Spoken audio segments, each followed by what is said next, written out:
webinar series. This webinar will get started in approximately 2 minutes.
Okay, it's 7:30, so we'll begin this evening's webinar. On behalf of the whole Understanding Ag team, the partners, and all of our consultants, we want to welcome you here to this webinar, which will be Regenerating Success Stories. You know, it's a real pleasure. My partners and I and our consultants get to visit with a large number of people throughout the world as they move down the regenerative path. And it's a real joy for us to see the success that those individuals are having as they move down the regenerative path. So we thought we'd like to share some of those success stories with you. So this evening we have two individuals on who have taken their operations and their families down the regenerative path. So I would like to, first of all, remind you, please leave your device on mute and so we don't interrupt the presentation. Please submit your questions on the Q&A board because we will be taking questions afterwards. So with that, I would like to introduce Darin Williams. Darin, along with his wife Nancy, are from Waverly, Kansas, and I've known Darin for approximately 8 years now, and it's been a real pleasure to watch him and Nancy move down the regenerative path. One of the things that stood out early on about Darin is his determination to succeed. Darin was determined to make regenerative ag work on his farm. He understood that knowledge is the key and that it was up to him to move his farm and ranch forward. And he took matters into his own hands. He practiced and started with the principles, the 6 principles of soil health, the 3 rules of adaptive stewardship. He followed the 4 ecosystem processes, and it's just amazing what he's been able to do. So with that, I'd like to turn it over to Darin Williams. Darin?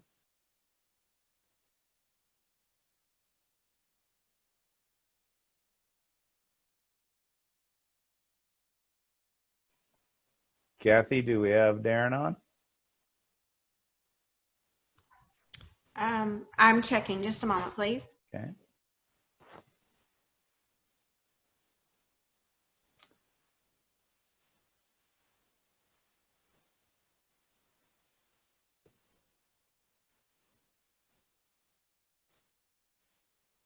We hope that everyone is having a successful year this year. It's been rather trying with COVID and all that entails, but Also, there's been some real weather extremes out there.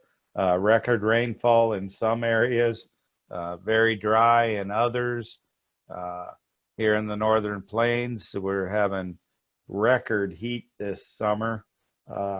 Ellen laughs at me when I talk about the heat in North Dakota because that's just an average day down there where he's at, but it's all about context. So one of the things we are seeing is a real interest in regenerative agriculture, and it's encouraging to us, to Understanding Ag, and to our sister organization, Soil Health Academy, to see such an interest in regenerative ag. And I'll just take a moment here to talk a little bit about the fact that we're seeing a lot of interest from industry.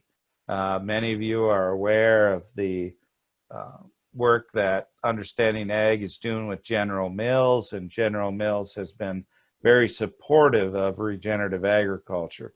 But it's not only General Mills, it's many other multinational corporations and national corporations that are wanting to move down this path. Darin, are you with us? Gabe, I think I need to do one thing on my end. I'm working on that. Just a moment. Okay, thank you, Kathy. The joys of technology, but it's all right. Beats Can you hear me being out in now? the heat. There we are, Darin. Can you hear me now? We can. Welcome, Darin. Good to have you with us this evening. Appreciate the introduction. I'm not sure all those words were completely true, but I do appreciate it, and I can get going now if you'd like me to. Very good, Darin. Please go ahead. All right. My wife and I, we farm here in east central Kansas, right along I-35, near Kansas City, maybe about an hour from Kansas City. So Gabe asked me to try to share some things that we had done in the specialty market. So we couldn't be where we're at today if we hadn't gone down this path of soil health. And soil without biology is simply geology. When I first started farming, after we got, I kind of semi-retired from building houses, dirt was dirt. I didn't know anything about soil. And so I had an opportunity to hear Gabe and some other guys, Dave Brandt, Ray Archuleta, talk about different things in the ways that we could regenerate our soils, increase our organic matter levels. So if you were on our farm, that would be a soil pit that we would have dug. It's actually the foundation to our house, and you can see that we only have about 26 inches of soil to farm to take care of, to steward, to regenerate. If we don't, then we will just, end up having a rock quarry there. So it's just imperative where we farm. This isn't Iowa, this isn't Indiana, this isn't 12 feet of topsoil, okay? So every year makes a difference if we lose soil. This is what we're after, aggregate stability. You can see some of the biology in the soil with your eye. Who knows how many, insects, animals that you can see with the microscope there. But before we went down this path, all we had was loose sand-like soil that wouldn't stick together, didn't have that cottage cheese effect. Couldn't infiltrate any water into our soil. And so as we started doing cover crops, we started noticing runoff from other people's fields, our fields.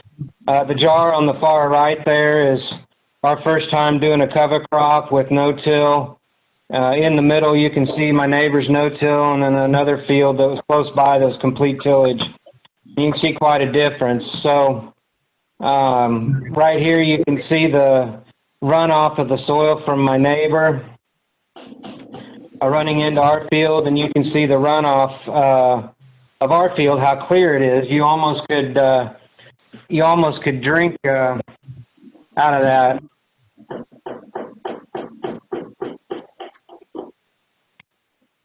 So here's the same jars about 4 months later. My field had soybeans growing on it. The other 2 fields had corn growing on it. And you can tell all 3 jars are clear. That's just a testament to having a living root in the soil, even though it wasn't a cover crop. It was a cash crop. But you can see the no-till with cover. You can see the clouds through the jar. If you had to drink out of one of those, which one of those do you think would have the least amount of chemical, pesticide residue, fertilizer in it? So as we went down this path, we had to start changing our mindset from bare soil to cover crops. And here we had a cover crop of oats and peas that we were drilling our soybeans into. And some of these slides I pulled up for this presentation are back when we first got going, and it's truly fun to look at them and see where we started and kind of where we've come to here in 8 to 10 years. There's a shot of us no-tilling rye into a warm season sedan grass mix. We were just going for complete soil rebuilding and just trying to get as much residue on that soil as we could to jumpstart that farm. This is where we're at today. This is the machinery setup we have for drilling our soybeans. I'm going to talk about soybeans kind of heavy here because that's one of the things that we've been able to market and get a premium for, and that's what I was asked to discuss. So whether you're just grazing, cover crops, whether you're cash cropping, you can't do it without soil. You can't do it without aggregate stability. And you can see the root structure. No right turns in that root. That's straight down. No compaction. You can see the fine root hairs on it. These are not the things we saw when we first started doing this, but these are the things that we see now after 8 to 10 years of doing this. So I want to show you some soybean pictures of non-GMO soybeans. 2 weeks here. This is into that cereal rye. Here's 4 weeks. No post spray or anything yet. You can see good weed control, good emergence. Then here we are later on in the year, and those beans made 52 bushel to the acre in that field. Now I want to say something, because if you're from Illinois, Indiana, or the Midwest up there where you're making 80 to 100 bushel beans, that may not be impressive to you, but our county average is 28 to 30 bushel to the acre. So anytime that we can hit 50 or better, we feel like it's been a successful year for us. And you can see the difference when you don't have something growing a cover crop. This happens to be winter barley on the right. On the left, you can see where the mare's tail, where the drill skipped the spot for some reason and the mare's tail took over. So if you don't have something planted there, the weeds will come. But you can see, even with a single species, say you just use barley as your cover crop, you can see the weed control that you do get, and it's evident. So just a few snapshots of different things we see in our area. This is a tillage field, I would say a full-blown input, if you will. It was during a muddy year, and you can see where after they had tilled it probably 2 or 3 times, that the need to run the sprayer over it with a pre-emergent was put out there. You can see the sprayer track erosion, and then that's the result when the beans came up. You can see the pigweeds. You can barely see the soybeans in there, but that's the result of 2 to 3 tillage passes and a chemical pass. So as we went down this road, we started paying attention. At the time, I didn't have a dog in the fight, I guess you could say, whether I was doing GMO or non-GMO, but my curiosity got the best of me to see if we could do non-GMO, just 'cause that's the way I'm put together, I guess. I just wanted to see if I could do any better with those, and just, I'm not one to just take somebody's word for something without trying it and for my own to see, so I do test plots, that kind of thing, test strips in the field. So anyway, these 2 plants on the left are from that no-till field that made 52 bushel. These are from a tillage field that was right across the road. Planting dates were about the same, but on the right, no emphasis on soil structure whatsoever. So I wanted to show a few pictures of some fields. You know, I get the thing that non-GMO beans or corn doesn't yield as well, can't control the weeds. If you don't think you can, you won't. You have to put your mind to it and think outside the box. Be willing to take a few chances on some different things, and you got to be willing to understand that maybe when you try something that doesn't quite work the right way, but you tweak it, and after 2 or 3 times of trying it, you get it figured out. And so this was our second try at non-GMO beans in this particular field. This is what the seedling looks like coming out of the ground. You can see all the cover, that residue. You're limiting the evaporation, transpiration process. You're keeping that soil cool. We want that soil 75 to 80 degrees, you know, that's maximum uptake for your water and nutrients. As Gabe was talking earlier about the heat, we've had our own share of heat and drought this year, and it's just imperative to conserve as much water as possible. So when I was pulling up this slide, it's August 13th,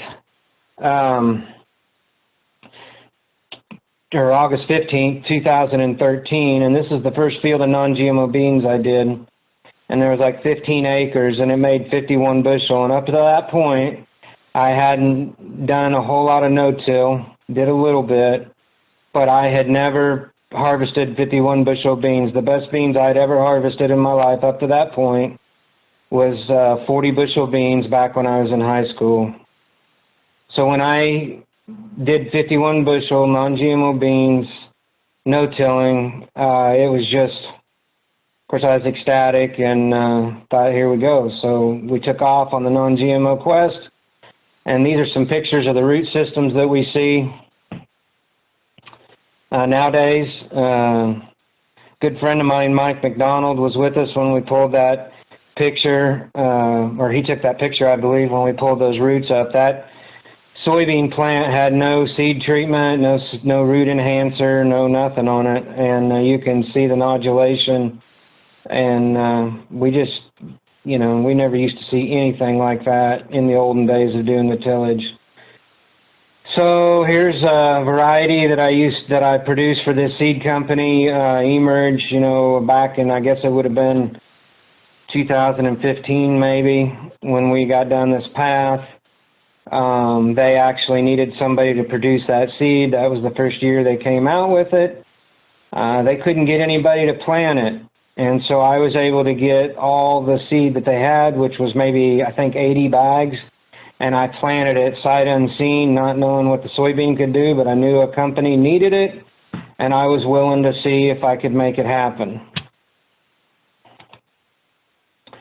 So, just wanted to show you some slides, and again, these are older, 2015 when I made this, so I realize not everything's on here, the land costs and everything, but I just kind of want to go down through here and look here at the bottom where they made, this particular field made 45 bushel.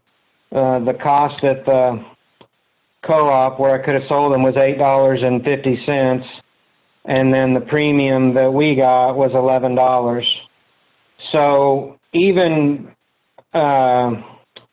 without the premium on the net return, if I'd had to go through the commodity market, roughly, you know, your net return would have been around $276. You can see that with the premium, it bumped it up to $389. And again, you can plug in your own cost. I'll have a couple more slides. Just wanted to show you some more pictures of different fields from different counties, so it's not a one-hit wonder. This has happened on multiple years. Then we came across a Willcross soybean that we were able to clean for different company that they sell overseas for tofu. Again, I didn't know anything about it. I didn't have anybody's fields to go look at. I just took my own test strips and my own data and saw that they weren't a dud, and so I planted them. This is in 2015. This is that same bean in 2016. That's Dale Strickler standing back there on the left. So these beans got pretty tall that year. We were able to harvest them at 50 bushel to the acre with no post-application of any kind. Here's 2017, the same soybean. And I just wanted to put this in there because the best field that I've ever done personally is 65 bushel to the acre.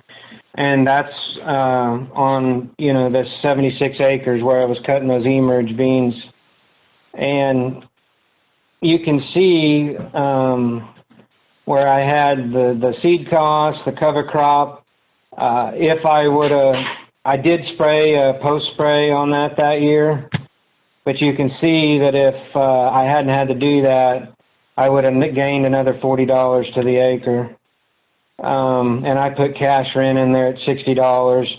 At the time, that was close to what stuff was going for. So you can see that if we sold them for $9.45, our net return was $3.88, and then the 80-cent premium we received took it up to $440. At the time, I thought an 80-cent premium was pretty good, but nowadays we found markets where we're $1.50 over futures price, and I'm trying to work with Travis Kraft from Elevate Ag with his nutrient density tool to see if we can find other markets. So we're always on the lookout for something better, someplace else to sell our stuff to. Again, this is a soybean from our no-till regenerative field. Even though this is a Roundup Ready 2 bean, it's from a high input tillage field where there's no regard for soil health whatsoever. So curiosity got the best of me. I started planting these Williams 82s. They're approximately 40 or 45-year-old public variety. Again, you know, people said that they couldn't yield because they're so old. This is a 9950 soybean from a young man that I hired to run our facility, our seed facility. This is his grandpa. He was able to get him to do no-till for the first time, and his grandpa brought that into the shop one day and wanted us to take a look at it. Needless to say, he started no-tilling, and he hasn't looked back. So we, at the time, Emerge was putting some of their soybeans in the seed trial that Kansas State does here at Ottawa, which is 30 minutes away from me.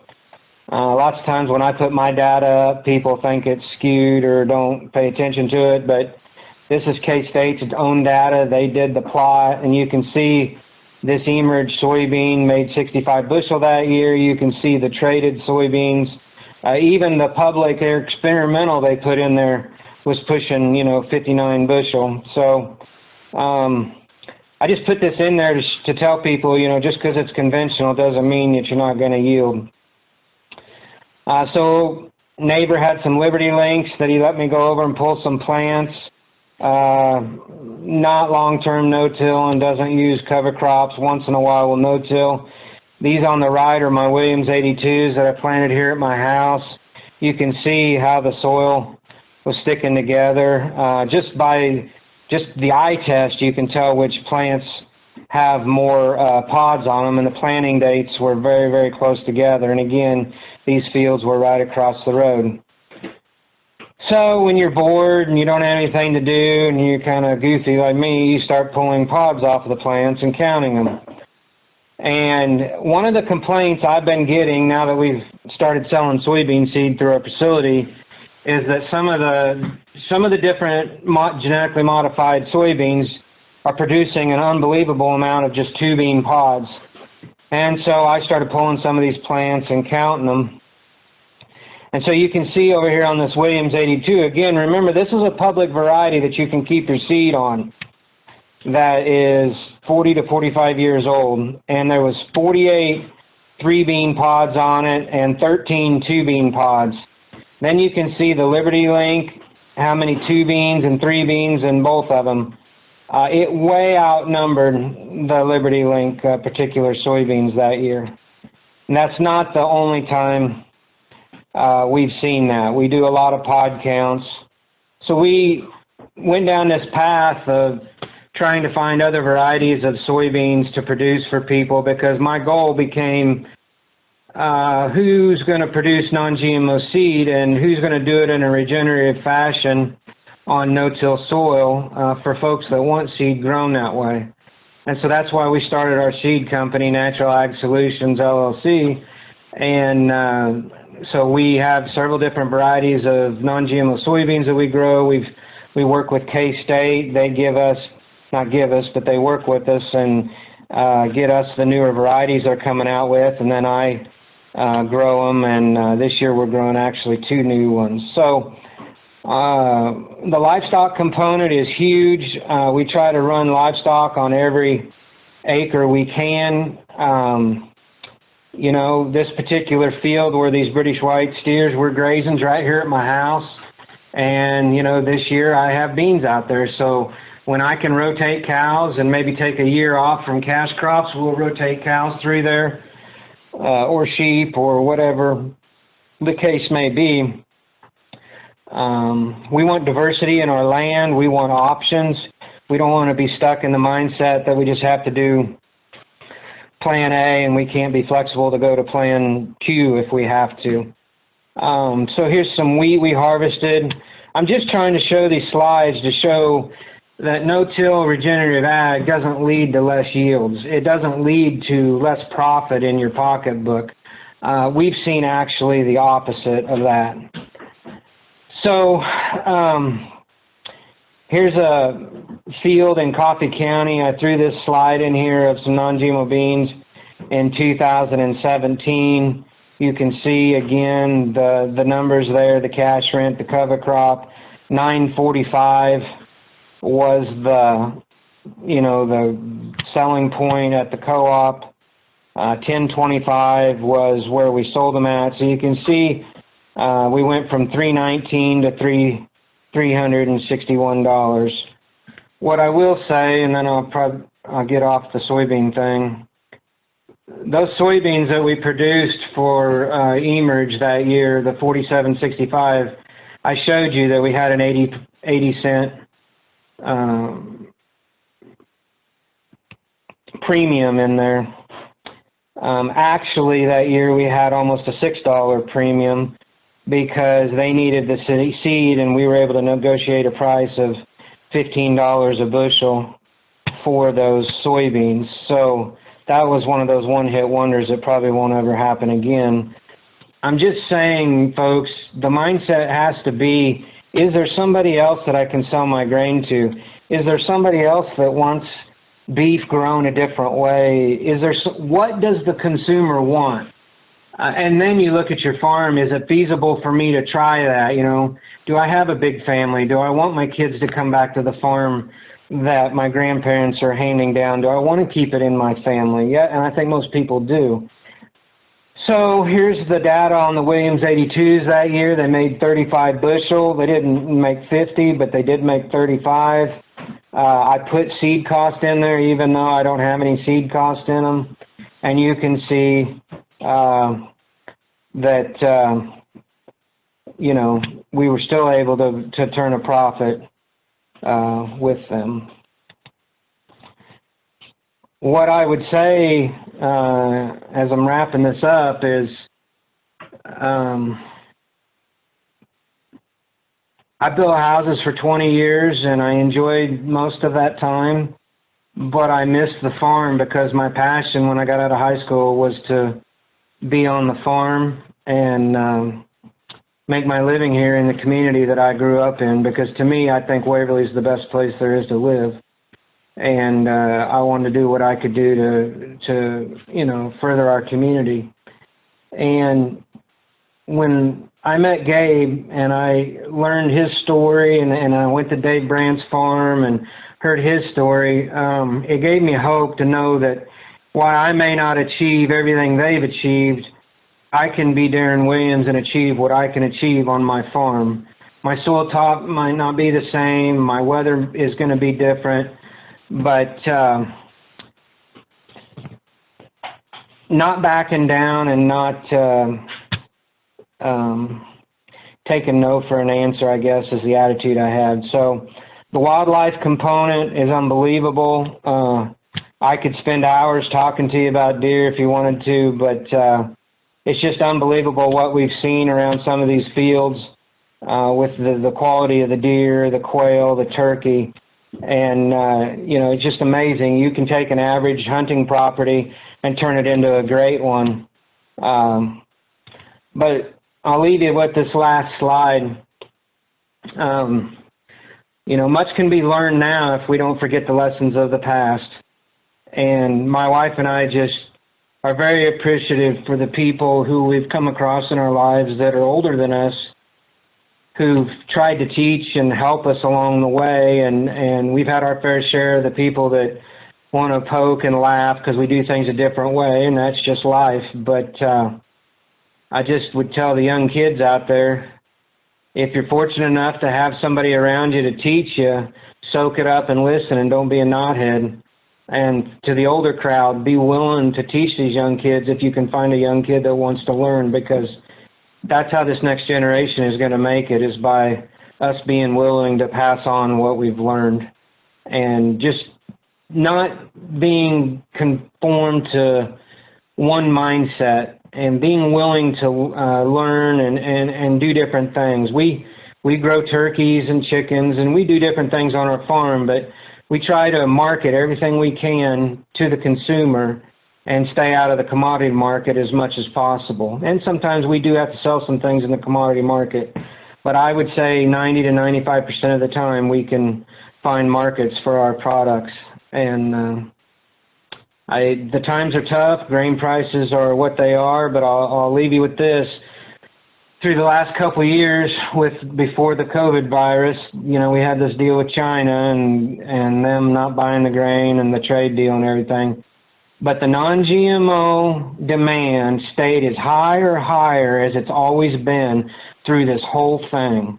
And then when COVID came along, it became a little bit more troublesome to ship the containers, but the demand always stayed up. And before COVID came along, the year before that, people were selling soybeans at the co-op for $8.50, $9 if you were lucky, and we were selling them for $10.49 to maybe $10.69, and we were in demand. And I'm just telling you that if you don't look for those markets, you just don't know if they're there.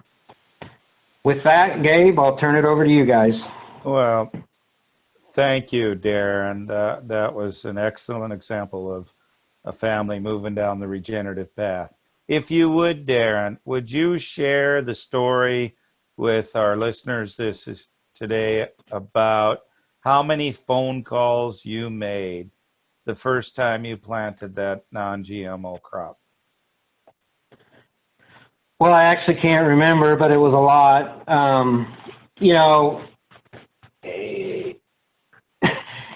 At least, I don't know, 35 or 40 phone calls to different places. I'm going to tell you, Gabe, it's much easier now to find a non-GMO market with the soybeans than it was 10 years ago, because 10 years ago they were there, but they were just harder to find, and this thing's gained some traction, and there's more and more people doing soybean crushing and just different things.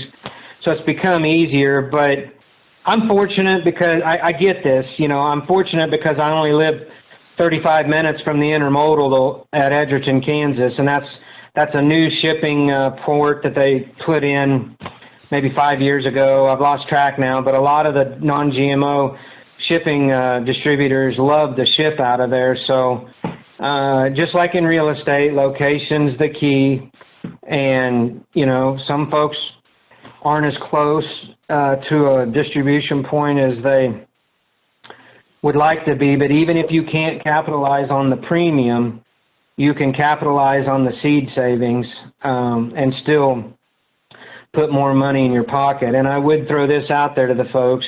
If you're dealing with somebody that you don't know about, call around and try to get information on the person you're doing business with to make sure they will pay you for your beans and you don't end up dealing with somebody that's less than reputable. But it's been well worth it, and I'll just frankly say, when you were here to visit that one time and I had just gotten a loan on those grain bins, to start all this, I remember you sitting on the couch there telling me, now, that's a big loan and this is some tough times, and you kind of made me second guess myself there for about 10 minutes, but I have those bins almost paid off. I will at the end of this harvest season, and that's because of the non-GMO premium. Thank you, Darin. That's a fantastic story. We certainly appreciate it. With that, we're going to introduce our next presenter this evening. So, Brad, if you will please bring up your screen. I first met Brad McIntyre and his family back in 2012, and Brad and his family are from CALDWELL, Idaho. And at that time, Brad will explain to you this evening how they were in the conventional mindset, producing hay and other crops, and it has been a real pleasure over the last 8+ years to become friends with Brad and his family and watch how they have strived to put the importance of family first. And also they focus strongly on quality of life. And they have taken this operation and changed it. We're excited to be hosting that. Brad and his family will be hosting a Soil Health Academy there in September, and we're really looking forward to that. So with that, I'd like to introduce Brad McIntyre.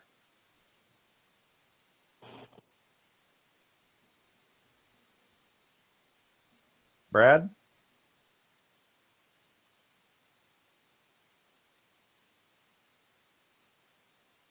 All right, there we go. I think Kathy muted me for a second there. So yeah, Brad McIntyre. I grew up in CALDWELL, part of a big family, and currently I'm on the farm with my father Lauren and my brother Ben and our families, and family is very important, and it's all that it is for us. I mean, that's what we focus on. When we did our holistic management training, that was what was most important to us, was God and family, and then our community. So, our history is really important to us, and we take a lot of pride in that. And so, and just to echo what Darin was talking about learning from the past, we always talk about trade secrets in this, in business and in farming, and I always tell everyone, yeah, we should trade secrets. That's what it's all about. We got to learn and we got to grow from each other. So, I just think it's so important that we talk and we share and we do all that so the younger generation can get going. So I think that's really important. So yeah, our farm was established in 1910, and that was by my Uncle Sam and his wife, and they broke it out of brush. Our valley is 100% irrigated. We run on about 8 inches of annual precip that comes in the form of snow mainly. We might get on average about 1 inch or 2 through spring and summer and fall in the form of rain. This year was a lot different. We received, I want to say we're close to 7 inches of rain. So it's a really odd year for us, but really dry conditions in the summer. So it's all irrigated. It was around 1880 when they came out and they started this irrigation project, when the first canal was talked about going in our valley, and dams started being planned. And about 1905 was when the majority of the acres got the water right and started irrigating. And it's just amazing to think back on how, at that time, how much work and effort our ancestors went through to get water to the parched acres of this area. And they did it all across the United States. But it's really cool to look back, and we get to benefit from that. So my grandfather was born in 1911, so a year after my uncle had started this farm. And he ended up, when he was right out of high school, he started his own farm right next to his father's place, established that. And then later on, during the Great Depression, he sold his farm that he had just broke out of brush and sold it to his one of his brothers. My grandfather's here on the right, and he sold it to his younger brother. And he came and bought the Uncle Sam's place because he was losing it to a tax bill. So he was able to keep that in the family. So on the left is also my grandfather Frank, and on the right is my mother's father, Garth Buchanan. And Garth was a dairyman, and my grandpa Frank McIntyre, he also had a dairy, and he had a little bit of everything. They raised chickens and hogs, and so we've kind of come full circle on this thing. But my grandfathers were great husbands to animals, and so I attest kind of what we're doing now.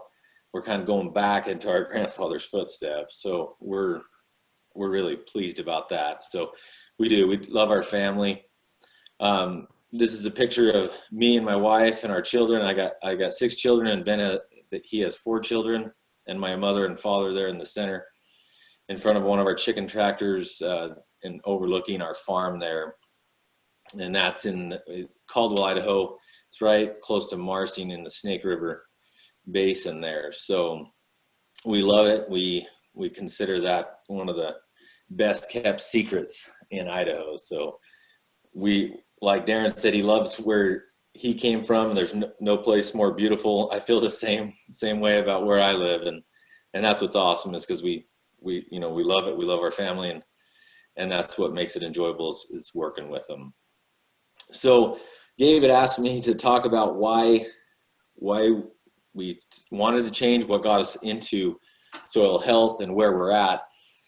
This picture right here is what got me started down our path. You can see all the weeds growing up around it, trees growing in these piles now. And it was because of those rocks that got me so upset at picking those rocks that I was focused on finding a machine to get rid of my problem that I had to do every fall and spring. Spring break was rock picking. We didn't get to go fishing or camping or doing anything. We picked rock. That was our vacation. And so right after college, I just told myself, we're gonna find a mechanical rock picker that's gonna deal with these things right here on the river. We get a lot of river rock and lava. And I came across an article about how this particular farmer had covered his rocks because of soil health and no-till. And so I have that personality type that I can't let things go. So I really started researching. My wife always gives me a hard time because that's all I do is research. I really started getting into this, what no-till, and it really fascinated me. So I dug deeper and deeper, and I came across the National No-Till Conference. And so me and my older brother, Ben, we signed up and we flew out. I want to say it was Indianapolis, if I remember correctly. And I was able to go and listen to this crazy guy, Ray Archuleta. And I had never heard of anybody so energetic about soil. I mean, it just blew my mind, but I could not sleep that night. And I was blitzed that, that all this is possible. And I had it in my mind because in college, when I took my soils class, I was told not to ever worry about organic matter, because I asked, how do we change organic matter in my soils class? And he told me, you can't affect it. You can't change it. So don't worry about it. And that always bugged me, but I didn't know where to go to figure that out. And when I realized I could change it, I then went to the next class the next day, and Gabe, you were speaking.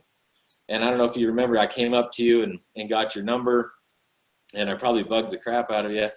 But I was so amazed at what was possible and what was out there that we didn't even realize out here in Idaho, lonely Idaho. And I just couldn't look back. And so it was because of these dang rocks that got us started here. And it was, you know, a mechanical problem, but now, you know, it's all soil for us. Everything goes back to soil and soil health. And that's what it's all about. And we have come to the realization that we can change it if we need to, and if we want to, and if we have a great desire to make things better and to do better, we can do it. So I say here, Mother Nature can be kind or mean. And the picture on the left, this is in the middle of the day, and that's a dust storm this spring. We've been getting a ton of rain. But you see a car, I don't know if you guys can see that car way back there. It has its headlights on in the middle of the day because of that dust storm, and it almost looks like rain. And I could not see the Owyhee Mountains out there, that front that's not that far away. And it was just amazing. My fields were not moving one bit, but there was fields losing a lot of soil that day. And the picture on the right is in front of my house. And I show that I couldn't find my picture of erosion at the end of the field that a lot of the neighbors have, but you can see how dark colored that water is. And this is out of a subdivision off lawns. And so it's amazing how much soil we lose in irrigation. But if we have it covered, all these things are kind. They work for us, but it sure can seem mean if we're not prepared and the soil is not right. Mother Nature can seem mean, but really it's all for our benefit.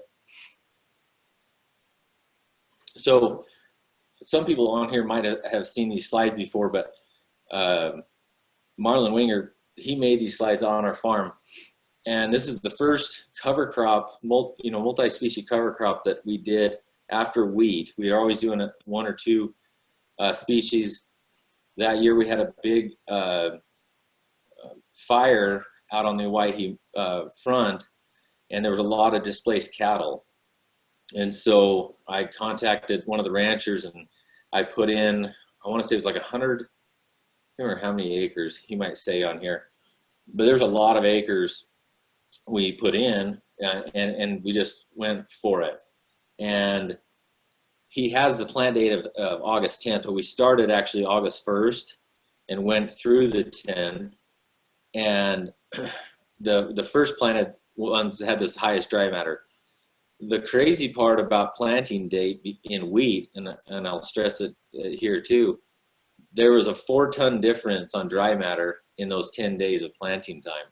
But this crop was just amazing. And those cattle, they were really skinny. You know, they were bred, but they were real skinny. So there was a lot of compensatory gain that they could have.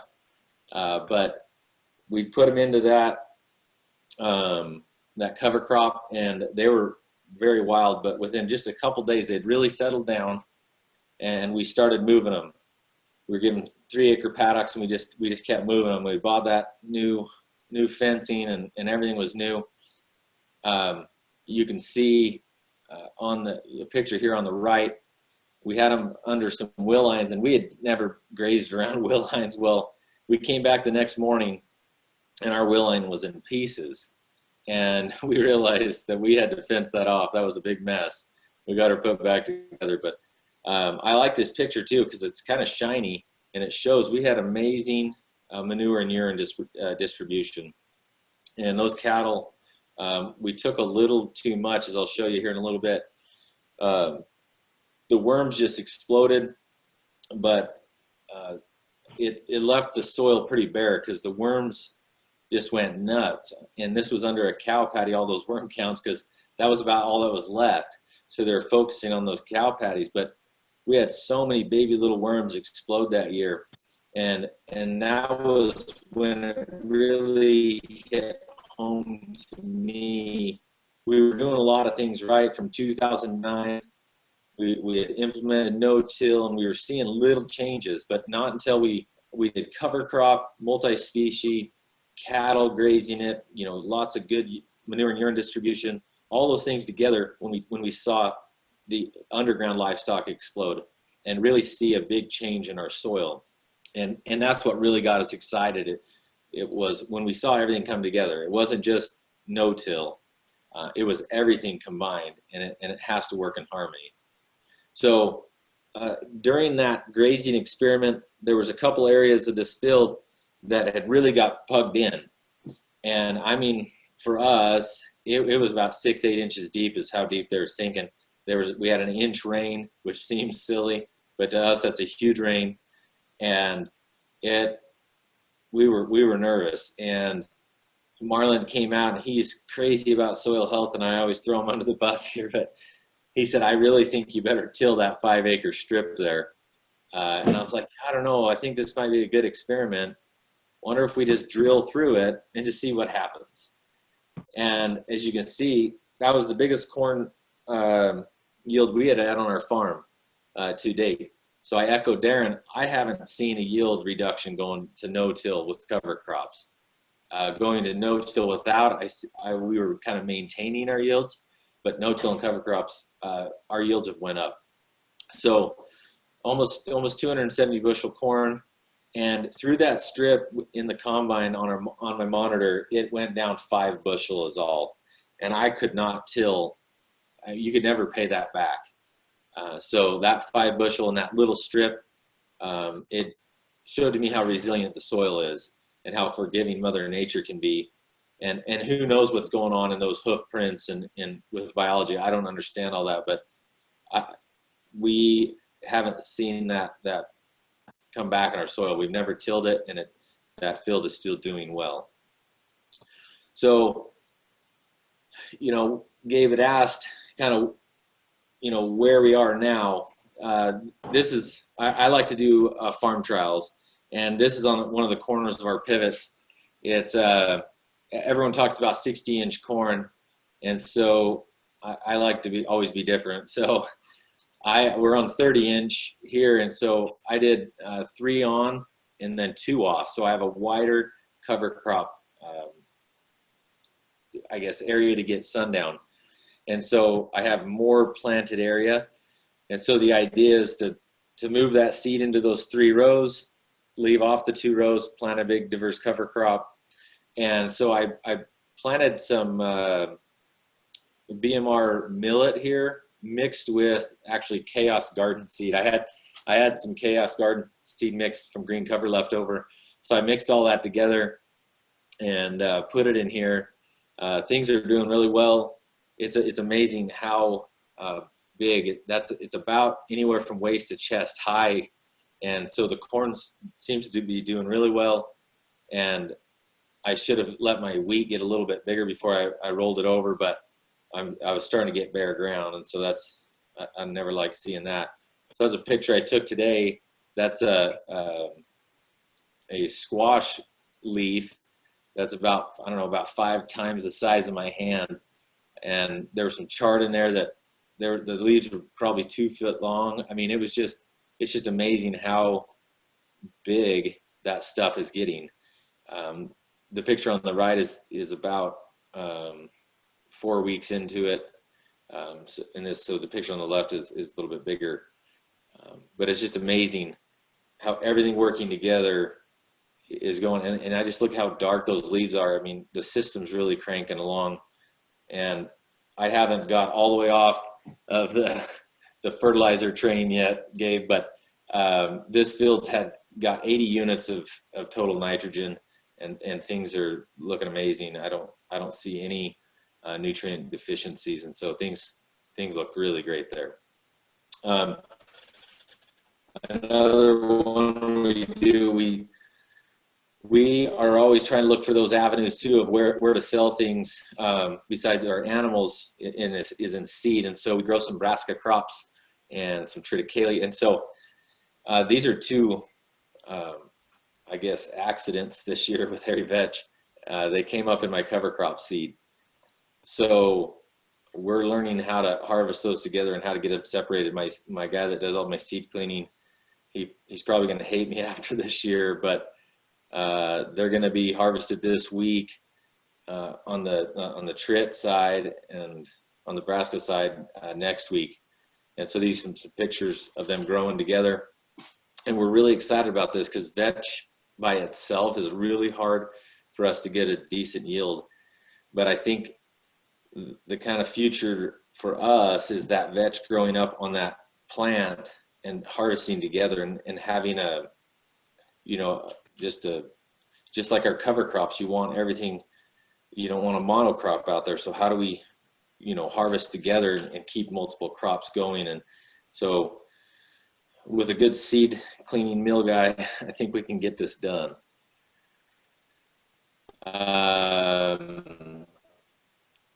So this is a picture of my own hands, but this is what makes us excited, is that what that soil is doing.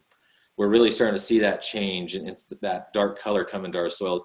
You Midwest guys have that black soil. We don't get that black soil. Ours can be very white and I mean really hardly any color at all. And so when we see this dark soil, that gets us excited. And we're just seeing our water infiltration, biology into the soil. I mean, things are really speeding up, and we got to be careful now to leave enough behind so we don't get bare soil, because things seem to be cranking really well. So we started back in, after 2013 with that grazing, we started adding our own cattle so we could start doing most of our own grazing if possible. We still pull in neighbors' animals when we can't get it done. So one of the first thing we started with was grass finished beef and with laying hens. And so these are just pictures of the paddock on the left, kind of our valley through there, and the homestead. And on the right, we have solid set irrigation. So we're kind of confined to those strips because we have to fence off all the sprinklers. But we run the steers ahead, 2 paddocks ahead of our mother cattle. And so it's a leader follower program. They take all the cream off. The mother cows come back and play cleanup. Then right behind them, we have about 2,300 laying hens that are following those cattle in roughly 3 to 5 day behind to try to clean up flies. Now, that's not a perfect system by any means, but they do reduce the fly numbers.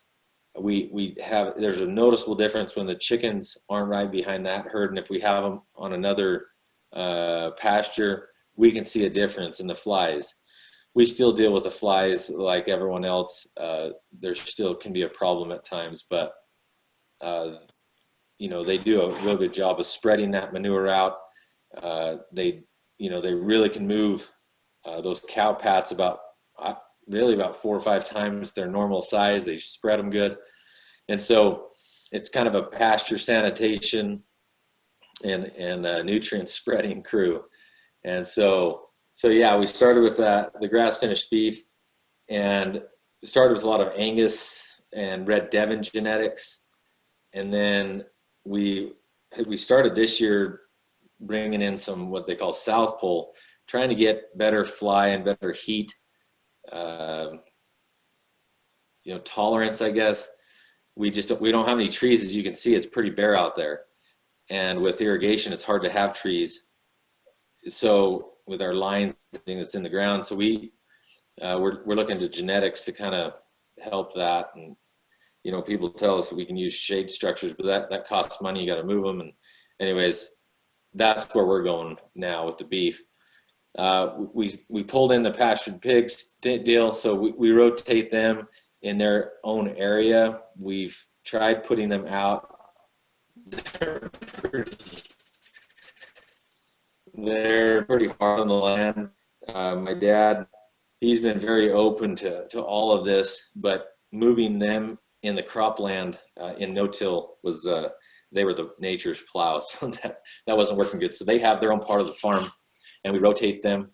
You can see on the right, we use old hay bales, chaff as they're building their homes. We every year usually have to redo that house. We call it the pig mahal, and we put that in. They have shade. They got warmth in block from the wind and moisture. So that's what we've done, and it doesn't seem to affect their gain, and we haven't had to pay for a building. We just have fencing and stuff that we have to keep up on. But we've really liked the pigs, and they taste amazing. People like to come and visit them as well. And so you can see here the damage they do. So here and there we have to go in and redo these pastures that they're in, because they sure like to tear it up. And we keep all ages. After about 70 pounds, then we put all ages in together. And just some pictures of meat in our direct sales. On the egg lane, you can see our first generation that we started with, about 300 hens. And they really do eat a lot of forage and grass. People don't think they eat much, but you can see on the left that chicken has a chicory leaf in their mouth. We went on to, this is our second generation. We didn't like as much the roosting ability. They, not being able to get off the ground as well. And we were kind of more confined with where we could go with those houses. So we were able to turn those into our broiler houses. And we started really thinking, how can we get more chickens and be more mobile? And so we started looking around the United States at different models and what people liked and didn't like and what we didn't like. And so we ended up building our own, third generation egg mobile. Took, conceptions from other people. We built the feeders. We ordered the lay boxes out of England. And we ended up building our own frame all the way from the ground up. And we've learned a lot of things from doing that. But it was a great project, and we can fit more than we do. We have 800 in each house, roughly. You can probably stuff up to 1,000, but we like to keep the numbers down, and it makes it easier at night when we're closing them up. And we're really mobile. We're able to turn that thing really well and get between the sprinklers, and so we're really mobile on the pasture. And that's what's key for us is being able to go anywhere we want on the farm and take those layers with us.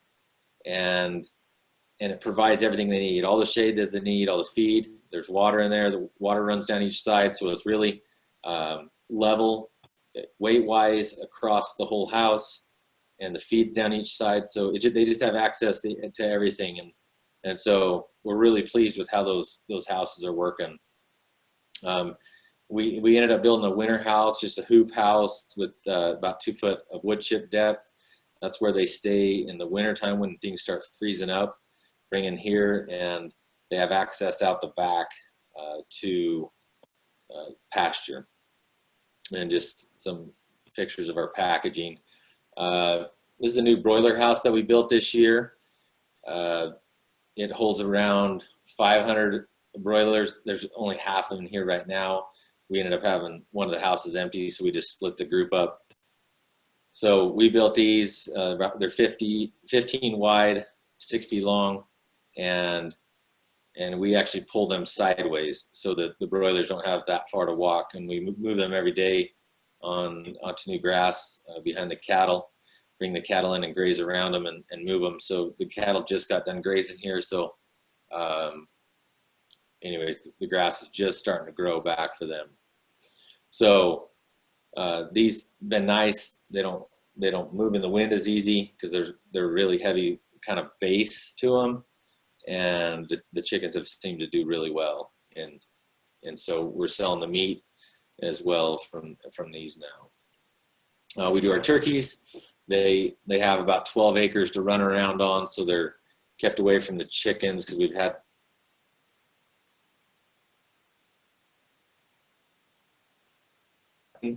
I don't have a slide. We do some meat ducks as well, a little bit of egg, duck eggs, and so that is the meat department. A little bit of our views. We always say just do it. It's better tried than failed, and tried and failed than never have tried at all. And my dad always says seed doesn't grow in the bag, and we only have so many seasons to try before it's over. And that's really our views. We're just going to go out there and try it. If we have an idea that we want to try, we're going to do it.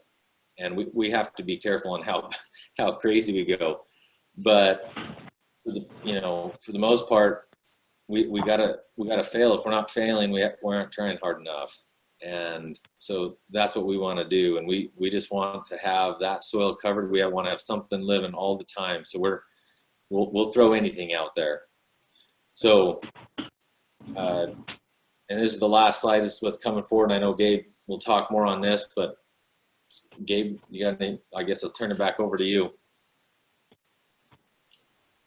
Thank you, Brad. That was tremendous. So as Brad has pictured there on that slide, we'll be holding a Soil Health Academy September 22nd through the 24th at the McIntyre farm. And you can go on the Soil Health Academy website to find out more. We're going to dive deep into stacked enterprises and how to regenerate your pocketbook. And what better place to do that than on a farm that is using the principles of soil health and the rules of adaptive stewardship to move their operation forward. With that, we're going to begin the question and answer session of tonight's webinar.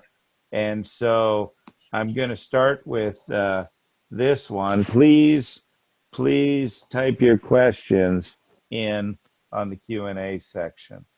So this is a question for both Darin and Brad, and we'll start with you, Darin. How has your quality of life changed, and how has the financial aspect of your business changed since you moved down the regenerative path? On the quality of life, you can still become too busy. I wanted to try so many things. We probably tried a few too many things. And now Nancy and I are to where we know what we like to do, and we've kind of figured out what we're better at than other things. So I would say the quality of life is good. It can be better. And what I would say to folks is, no matter how good you are, or how much fun you're having or money you're making, you can always be too busy. So everybody needs to do what they can do. It's better to do a few things really well than to do 8 things mediocre. And then financially, I'll just put it bluntly, if we weren't doing this, we wouldn't still be farming. So, we're not rich, but we're keeping our bills paid, putting some money back, and I'm excited. I don't know a lot of farmers that are excited right now, and rightly so. There's a lot of tough situations out there, but without being able to capitalize on the soybean premium, and then selling our beef for a premium and whatnot. You always wish you could do better, but I think steady, good decisions rather than swinging for the fence every time is what gets the job done. Thank you, Darin. Great advice. Brad?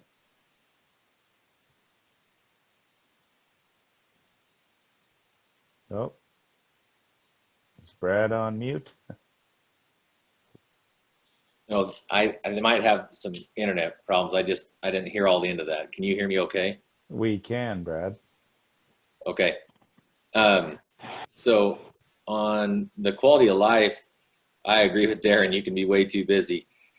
We're coming from, so we were really heavy into the hay. We were running a custom hay operation along with combining, and we were had 20 plus employees, just going crazy.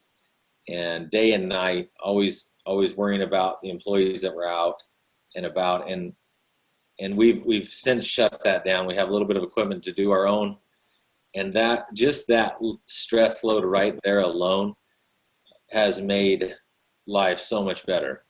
Yes, we have the animals that we got to lock up at night, and we've got things to tend to, but that is so much better than worrying about it, if everyone's safe at night and everyone's doing all right, and is the hay okay, and all those stresses of that custom world. So quality of life is for me is a lot better. And money wise, I'm like Darin, all the bills are paid. We don't turn as much money as we used to, but at the end of the year, we have a little bit to put back, and we're a lot happier, and we can actually have our children on the farm now, whereas before we were always worried what tractor was coming around the corner when, and so we were always so nervous to bring our children to work, and to me that is the huge part of why we're doing what we're doing. That's great. Thank you. Next question is for Darin. Darin, why is there such a good wildlife response to better soil health? Well, you're getting better nutrients in the cover crops. We'll just use a wildlife deer plot mix.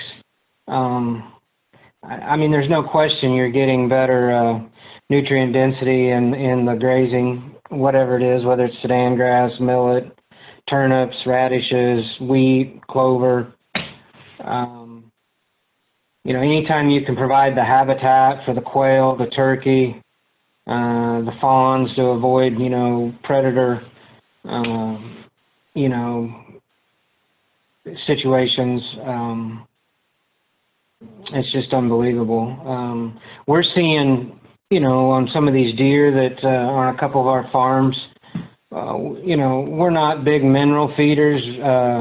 We do feed a little corn in our corn feeders to kind of take inventory on the bucks we have, but you won't see us dumping, bags and bags and bags and bags of mineral out there. We try to let the cover crop do its job. And when you start no-tilling your cover crops you can use a crimper to roll your cover crop down.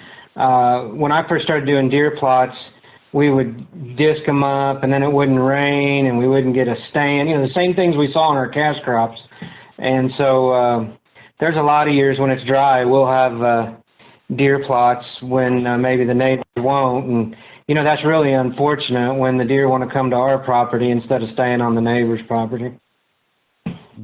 Great. And we're seeing that all over.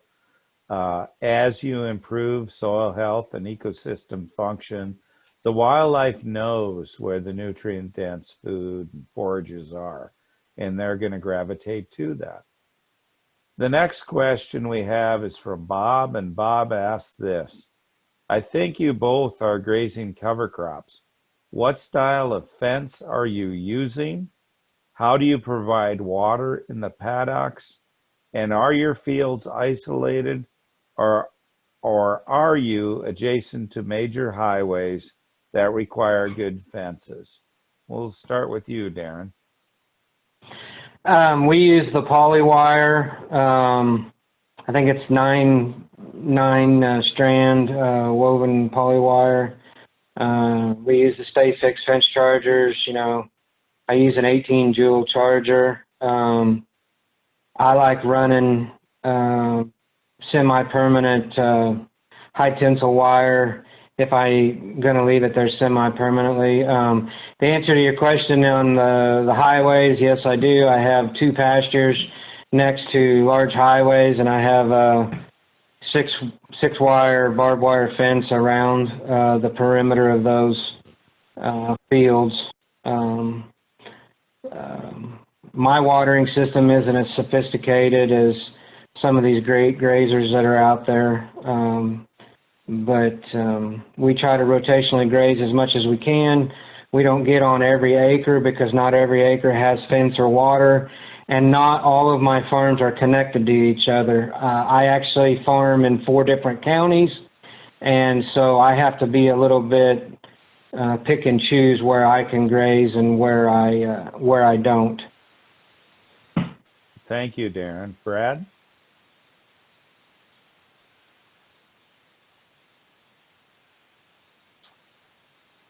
Brad may be experiencing some internet difficulty. I'll move on to the next question. We are just getting started with regenerative ag and hear about non-GMO. How do you get labeled non-GMO? Darin, would you like to talk about that a bit, please? Well, I think there's different certification programs that you can be involved in. I mean, this is probably too simple, but how do you get labeled to be non-GMO? You grow non-GMO. I keep all my receipts. Most people know when the local co-op's going to spray. I get a phone call because they know what I'm doing.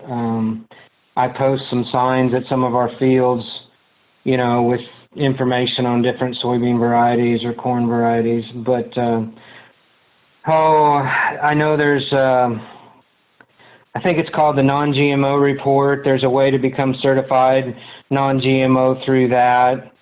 I think there's some other different organizations that you can go through the steps to become certified non-GMO. But just frankly, what I've found is building a relationship. I have 2 or 3 buyers that know me personally, and they see my Facebook post on Facebook. I'm communicating with them. I send them pictures of the fields as we're growing the beans throughout the year. I send them pictures of the seed when we plant it. I'm just probably an over communicator with them, but I just think that's key to build a relationship. And these particular buyers really appreciate that. And but for me personally, it's not been a big deal to be labeled in any kind of certification program, but I know that there's people that have different markets that have to be labeled that. But I have an open door policy, and anybody that wants to come look at one of our fields is more than welcome to. And we post plenty of videos just trying to help show people what farmers do and educate the general public on different ways of farming. Thank you, Darin. Appreciate that. The next question is actually for the Partners of Understanding Ag, and Mike asks, what sets apart the Darins and Brads of the world as they move down the regenerative path? So I will take a swing at this first, and then I'll ask Alan to chime in. So I think what sets people like Darin and Brad apart is their open-mindedness and their desire to learn and observe. We have the good fortune in that we're on hundreds of farms and ranches all over North America every year. And one of the things we see is that those people who truly have a desire to move forward and an open mind and a willingness to look at things from a different angle. The saying, of course, we always use is change the way you see things. And that's what sets the Darins and Brads apart. They're willing to step back and look at it with an open mind and see what they can adapt and adopt on their operations that will move their operation forward. Alan, would you please give us your thoughts on that? I'd be happy to, Gabe. And you said it, but first and foremost, they were willing to educate themselves, and because you cannot practice what you do not know. And so the first step is always that step of education, and they were willing to step out and get that education, and they did it in a multiplicity of ways, in, you know, soil health academies, attending conferences and workshops, talking to other people. So they visiting other farms that were doing this. So they used a multiplicity of ways to educate themselves, which is always good.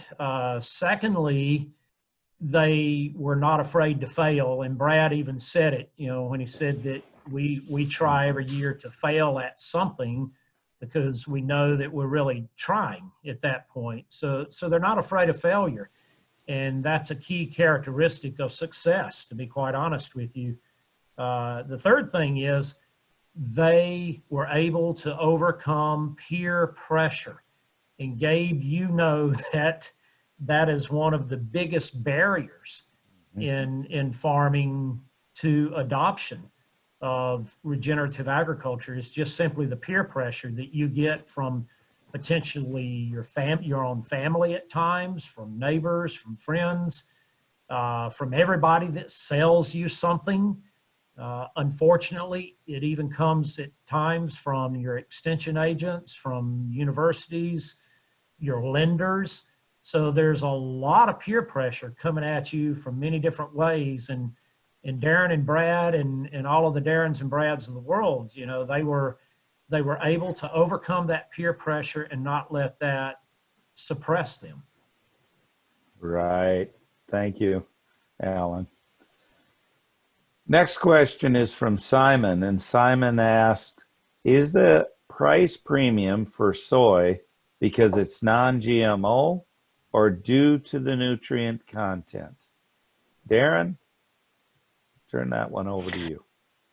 I'd say both. It depends on the market. The main premium that I've seen early on in doing this for the last, well, we'll say 8 years, is just strictly from a non-GMO side. Now, there's different high OA soybeans, clear highland beans that are high. There's specialty beans that have high oil content. That's what I would call a specialty market.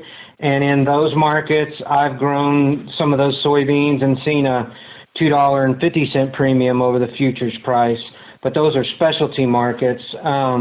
These other markets where I'm seeing $1 to $1.50 over futures, that would be in any non-GMO soybean. It could have a black eye, you know, they could be black-eyed beans or buff hylam or clear hylam for that matter. But normally your specialty markets will be clear hylam soybeans. There's different markets for fish food overseas, like I said, tofu. Some of these companies have their own special soybean variety that they've developed. So there's different markets, and I think, you know, like I said, Travis Kraft sampled 5 or 6 samples of my beans, and if I'd had time, I'd have put the slide in here. But, you know, why shouldn't the farmer get paid off a 40 or 44% protein soybeans? Because most of the time people don't even know what the protein analysis of their soybeans are, because we don't get paid on that in a commodity system. So it just depends on the market and where you're located in the country. But I would say that both, but primarily the first premium you're going to see is just because it's a non-GMO soybean. And I didn't even get into the organic labeling there and whatnot for the beans to the organic market, which I don't have much experience in, but it depends on the market. But I think the future needs to be where the emphasis needs to be on the nutrient density, the oil content, and the protein content of the crops we're growing. Thank you, Darin. Our next question is from Keith, and Brad, I'll start with you on this one. Do you work with your university ag programs and land and water conservation departments? Yeah, I actually serve on the local soil and water conservation board.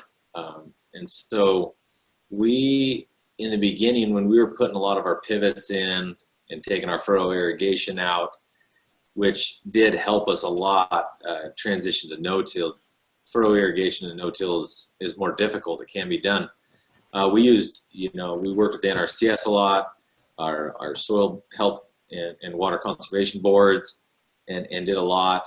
The farther I went down this path, I've realized that I feel like I'm veering farther and farther away, because I don't know if I'm more extreme, or I just go out and just try it on my own.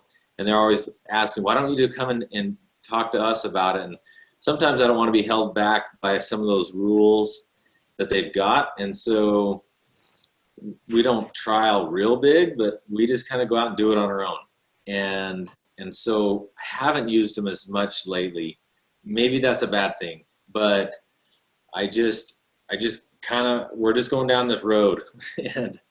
and as we have ideas, we want to do it. We don't want to be held up by a plan. We want it to be our plan, and we want to be really flexible. So that's been my experience. I would say that's a good thing, Brad. Darin? Can you ask the question again briefly? So the question was, do you work with any university ag programs or land and water conservation departments? No, not really. Not saying I wouldn't, but most of the time I don't see, at least where I live, I don't see a lot of interest from that side of it coming towards us. I see some, but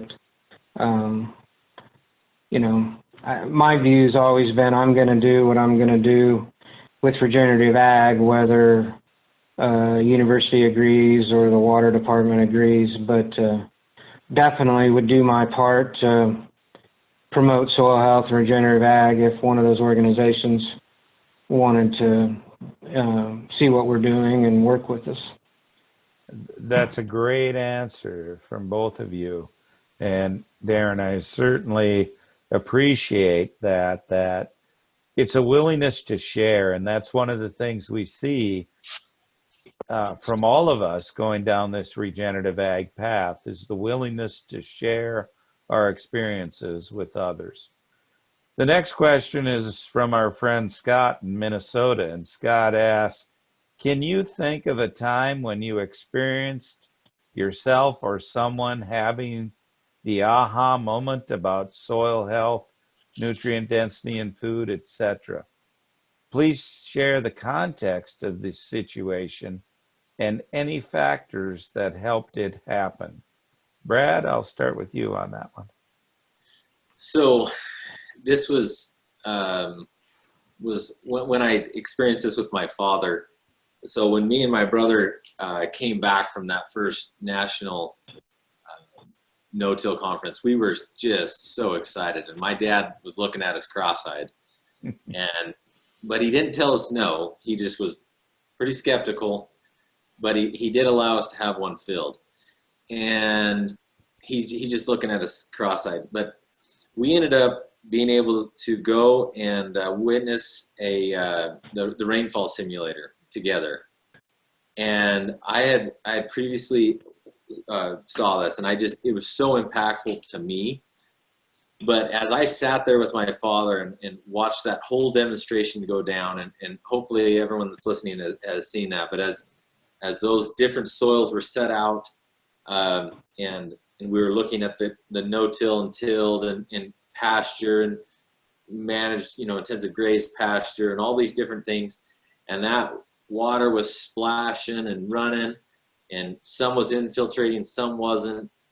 And as they finished that, and you saw the runoff, and then they took those soils out, flipped them over, and they pulled all those out, and that powder of the tilled soil went out.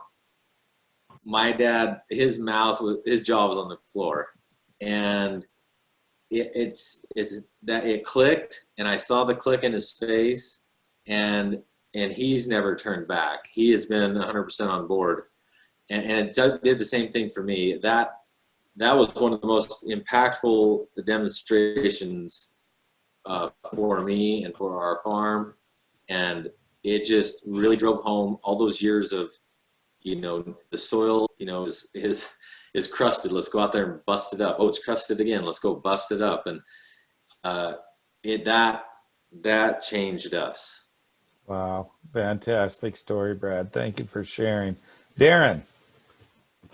I'd say they're definitely the rainfall. There's 3 of them for me, but definitely the rainfall simulator. That was just mind-blowing. Then the no-till on the plains bus trip we took several years ago when we came and visited your farm, Gabe.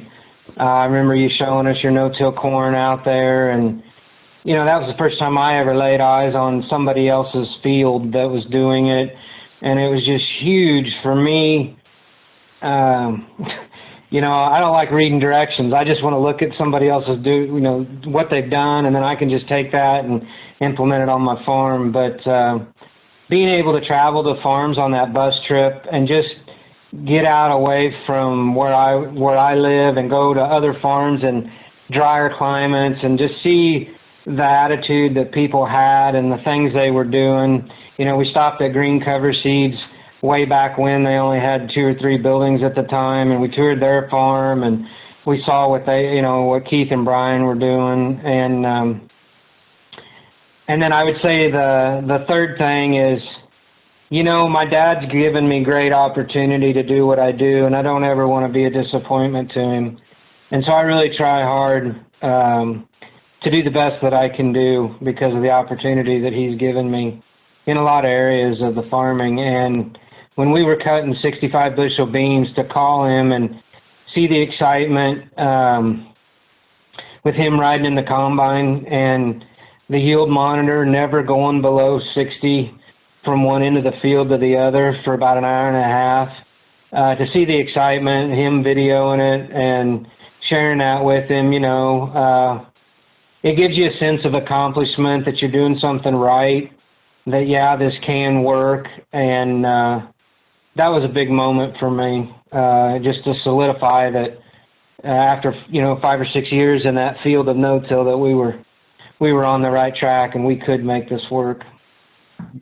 That's great, Darin. Next question is from John. How do you think the COVID-19 changed world will affect your farming? Darin?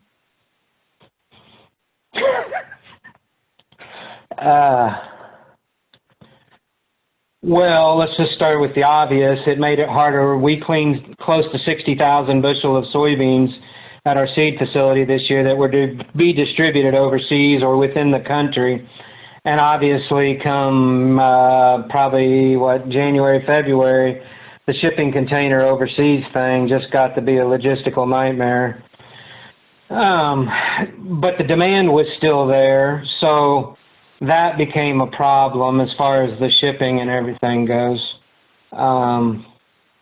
As far as, day-to-day operations, nothing's changed on our farm.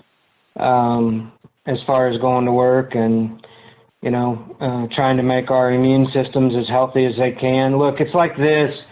We try to teach and preach regenerative ag, and that's about taking Band-Aids off the soil and not relying on fertilizer, not relying on chemical to do the job on everything. And sometimes, the first time I went out there and planted non-GMO beans and I didn't put seed treatment on it, going to tell you, a little bit nerve-wracking watching everybody else put seed treatment on and get a stand, and then we go out there and we got a stand, and the next thing you know, your fields are starting to ramp up and the biology is kicking in, and you're sustainable. And I look at that like our immune system.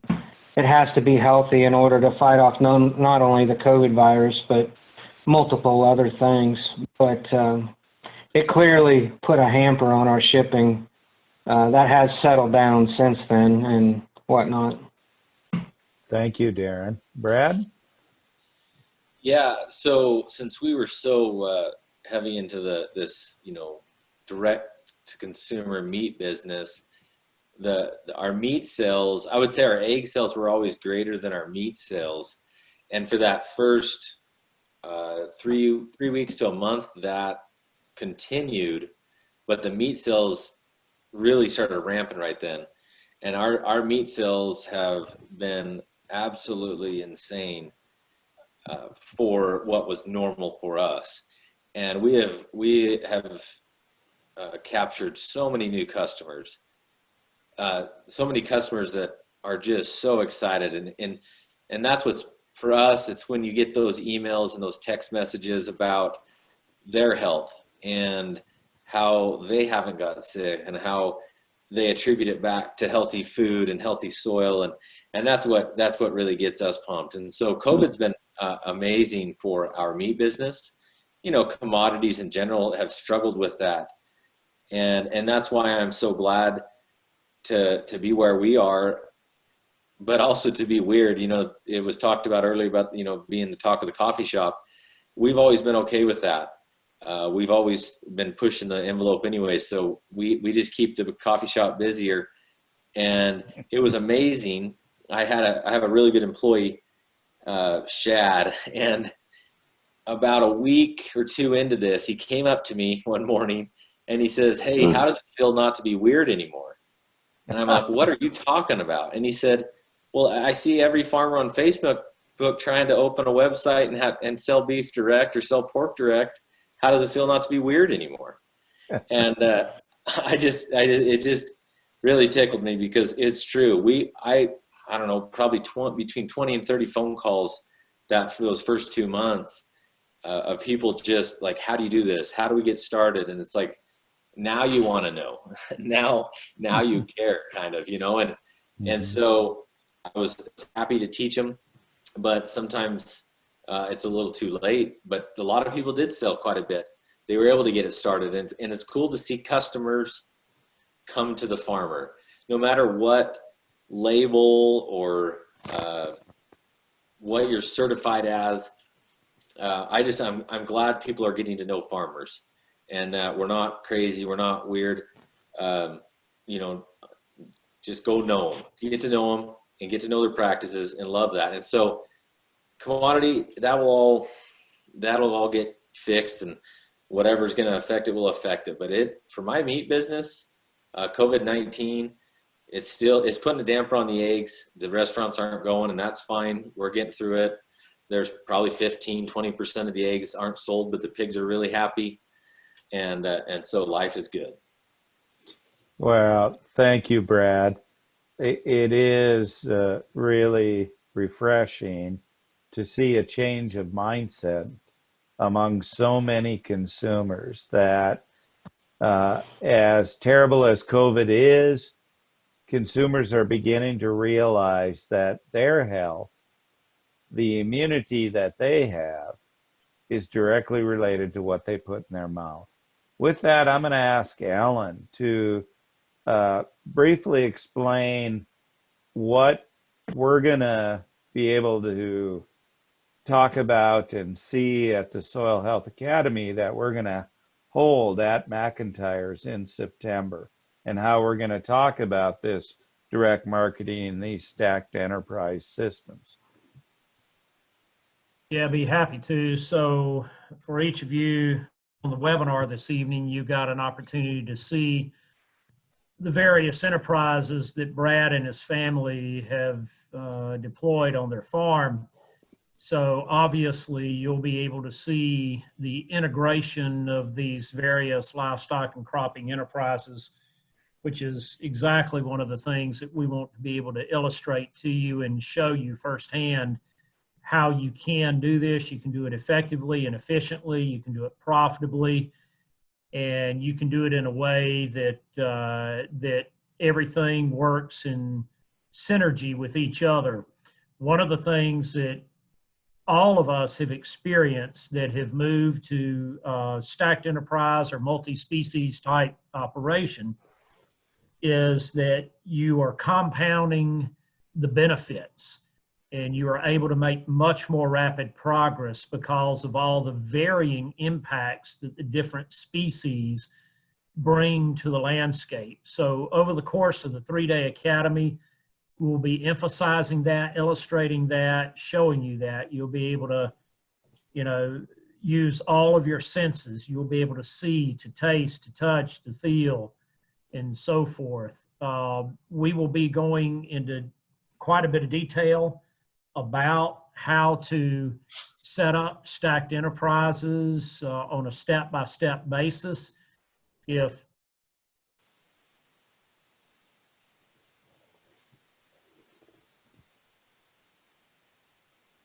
Oh.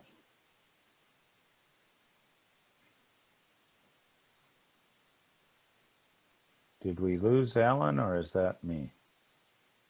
Yeah, I can't hear Alan either. Oh, okay. Technical difficulties there, but needless to say, it's going to be a very exciting and worthwhile Soil Health Academy. So if anyone out there has a desire to direct market and to learn about stacked enterprises, we strongly suggest that you consider attending that school at the McIntyre Farms in September. The next question is from Brian, and Brian asked this, and I will just give a little warning to David Kleinschmidt. I'm going to ask you after I call on Darin for this answer, for your opinion. Brian asks, I'm ready to tackle the palmer with fall cover crops and dense cover at corn planting. Will any summer residual herbicides cooperate well with the fall cover crop seeding flown on? Or would you recommend letting the cover crop compete over and over again with a reducing weed stand? Darin?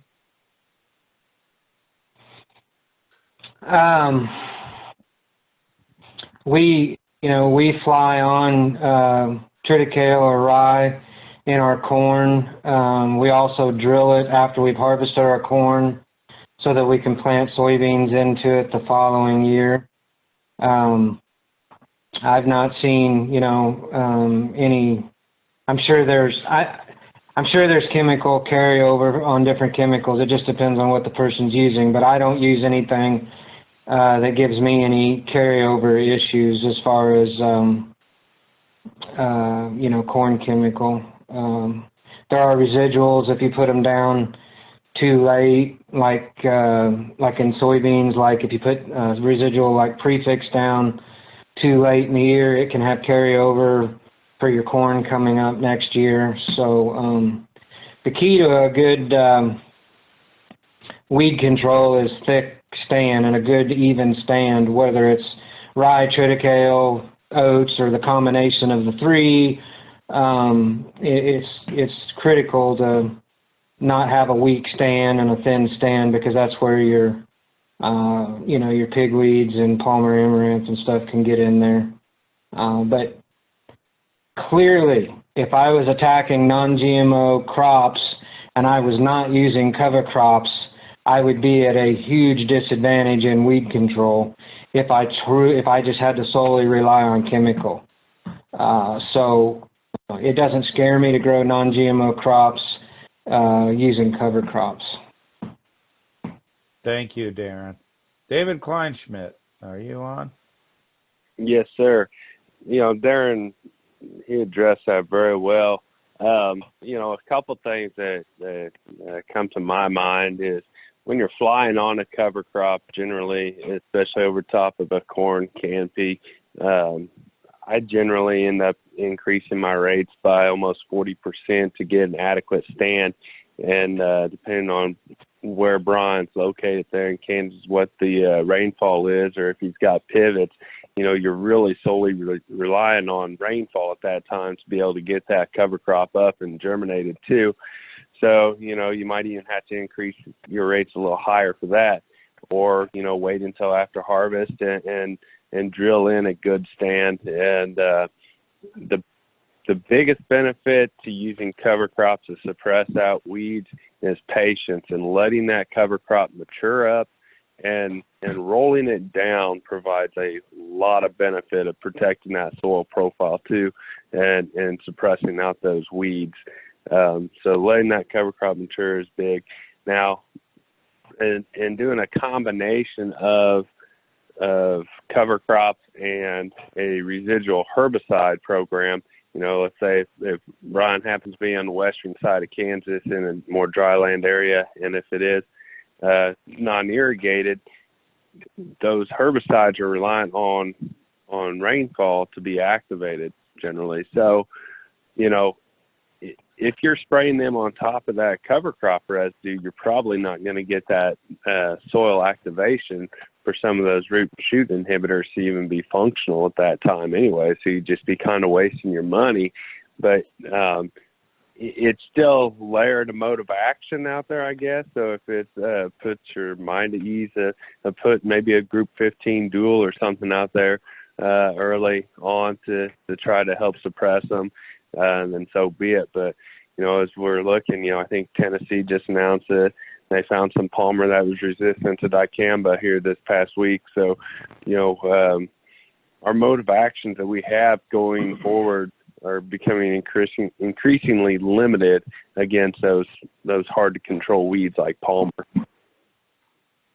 Thank you, David. Appreciate that.